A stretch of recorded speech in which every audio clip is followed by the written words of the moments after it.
যে এখন ত্রিপুরা পুলিশ সপ্তাহ 2025 চলছে সারা রাজ্যব্যাপী। তো ত্রিপুরা পুলিশ সপ্তাহ 2025 উপলক্ষে আজকে সিপাহীজলা ডিস্ট্রিক্ট পুলিশে আমাদের এসপি অফিসের পুলিশ লাইনে আমরা একটা মেগা রক্তদান শিবিরের আয়োজন করেছি। এখানে মূলত আমাদের সিপাহীজলা ডিস্ট্রিক্ট পুলিশের অফিসার, কনস্টেবলস, তারা সবাই আমরা সকলে মিলে রক্তদান করছি।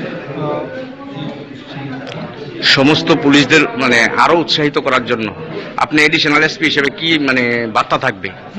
দেখুন, আমরা তো ডিসিপ্লিন ফোর্স এবং ইমার্জেন্সি সিচুয়েশনে রেসপন্স করার জন্য তো এটা আমাদের একটা ক্যালেন্ডারের মধ্যেই আছে। আমরা যখনই সুযোগ পাই আমরা আমাদের ছেলেরা, আমাদের অফিসাররা রক্তদানের জন্য প্রস্তুত থাকি।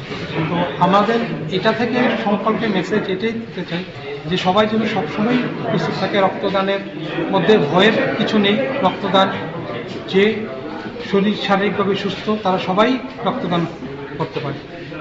আমাদের এখানে আজকে জিবি থেকে মেডিকেল অফিসার, ব্লাড ব্যাংক তারা এসেছে। তারা আফটার প্রপার মেডিকেল চেক আপের পরে যারা যারা এলিজিবল তাদের থেকে রক্ত সংগ্রহ করছে। স্যার শুরু হয়েছে না এখন? হ্যাঁ, রক্ত স্যার আনুমানিক মানে কতজন মানে জওয়ান রক্ত দেবে? হ্যাঁ, এখন পর্যন্ত 50 জনের উপরে আমরা হচ্ছে এবং